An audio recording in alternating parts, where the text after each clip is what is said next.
On the afternoon of December 5, 1945, 5 U.S. Navy TBM Avenger torpedo bombers took off from Fort Lauderdale, Florida, on what should have been a routine 3-hour training flight over the Atlantic. None of them returned. Hours later, a rescue seaplane carrying 13 crewmen was launched to search for them. It vanished, too, the same night, without ever radioing back a single word about what it had found. This isn't an exaggerated legend inflated by decades of retelling. It's extensively documented in official United States Navy records, and to this day, no confirmed wreckage from either the 5 bombers or the rescue plane has ever been recovered. Leading the flight was Lieutenant Charles Taylor, a combat-tested pilot with over 2,500 flying hours, guiding 5 student aviators through what was supposed to be one of the simplest exercises in their training. Flight 19 became one of the founding stories behind what the world now calls the Bermuda Triangle. 27 men and 6 aircraft, gone in a single evening, all beginning with one experienced pilot radioing that both of his compasses had failed.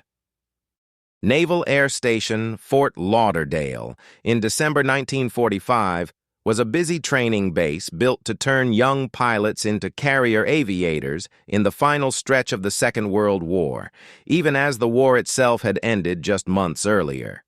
The exercise scheduled for that afternoon, known as Navigation Problem Number 1, was considered routine and low risk. 5 TBM Avenger torpedo bombers, carrying 14 men in total, would fly a simple triangular route east over the Atlantic, north along the Bahamas, and back to base, all within sight of land or close to it for most of the flight. Lieutenant Charles Taylor, the flight's instructor and formation leader, was an experienced combat veteran who had flown missions in the Pacific Theater during the war.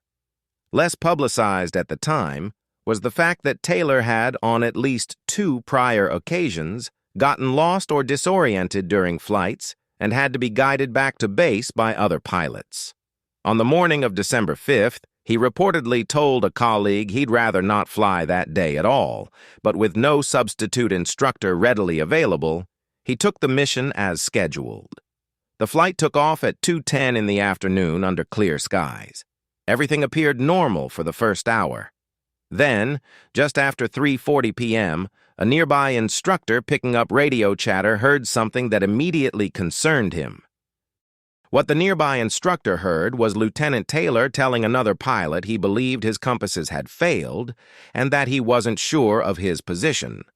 Taylor believed the flight was somewhere over the Florida Keys, far south of where it actually was. A serious navigational error that, if true, meant flying further east would only take the formation deeper into open ocean, away from land rather than toward it. Over the next 2 hours, ground controllers at Fort Lauderdale intercepted a growing, increasingly tense series of radio transmissions between Taylor and his students. One student pilot could be heard telling a crewman, "I don't know where we are. We must have gotten lost after that last turn." Taylor himself radioed, "Both my compasses are out, and I'm trying to find Fort Lauderdale." Believing he was over the Gulf of Mexico rather than the Atlantic, Taylor directed the formation to fly northeast, reasoning that Florida had to be in that direction, a decision that, if his true position was actually east of the Bahamas, as controllers suspected, would have carried the planes even further out to sea.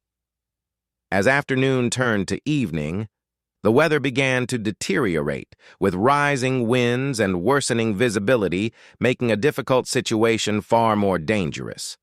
Fuel levels on the Avengers, which typically carried only around 5 hours of flight time, were now a serious concern.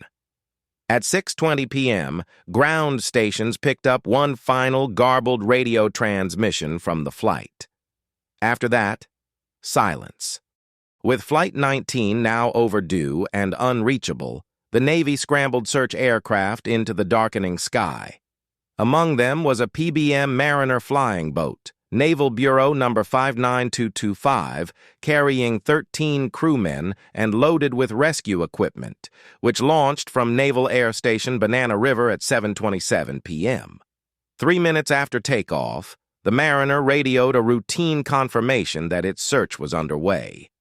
It was never heard from again. Around 20 minutes later, radar tracking stations lost the Mariner's signal entirely. At almost the exact same time, the crew of a nearby merchant tanker cruising off the Florida coast reported seeing a sudden, brief explosion light up the night sky over the ocean, followed by burning fuel visible on the water's surface for several minutes.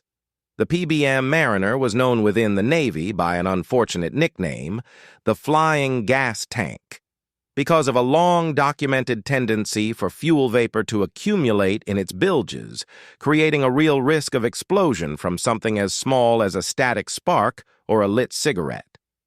Within a matter of hours, what had started as a single overdue training flight had become the disappearance of 6 aircraft and 27 men without a single distress signal, life raft, or piece of confirmed wreckage from either incident. It remains, to this day, one of the most confounding double disappearances in American aviation history.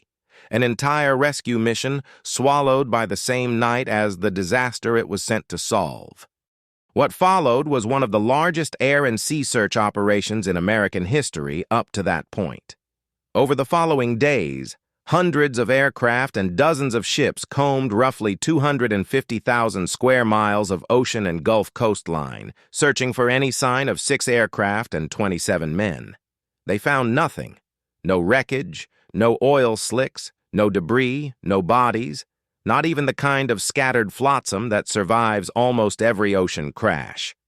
The Navy's official board of inquiry, convened shortly afterward, concluded that Lieutenant Taylor had become disoriented, believed he was over the Florida Keys when the flight was actually much farther northeast, near the Bahamas, and had led the formation progressively further out to sea by flying in the wrong direction while searching for land.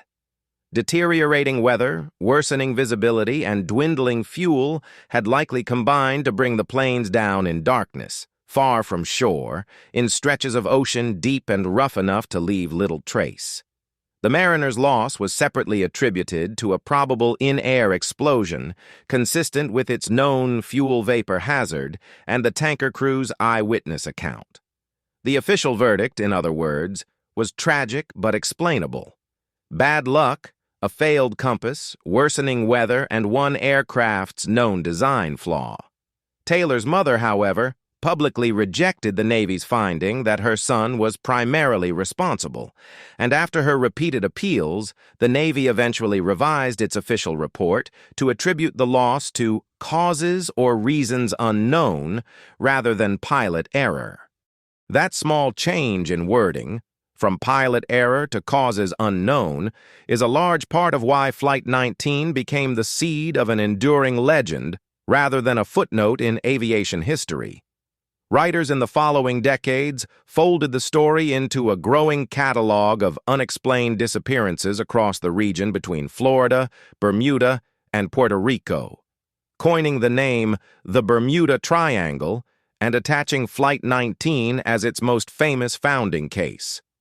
Most aviation historians today accept the Navy's practical explanation: a disoriented instructor, a failed compass, deteriorating weather, and dwindling fuel over a vast, deep stretch of ocean where wreckage can vanish completely and never wash ashore. The disappearance of the TBM Mariner rescue plane, while eerie in its timing, has its own well-documented mechanical explanation in the aircraft's known fuel vapor problem. But explainable isn't the same as resolved. No wreckage from any of the 6 aircraft has ever been conclusively identified, despite decades of search expeditions and advancing underwater technology. 27 men took off from Florida on an ordinary afternoon in 1945 and never came home, and the ocean never gave up a single confirmed piece of proof explaining exactly where or how it happened. Flight 19 vanished. The plane sent to find it vanished too, and more than 75 years later, the Atlantic still hasn't answered why. Subscribe if you want more. See you in the next one.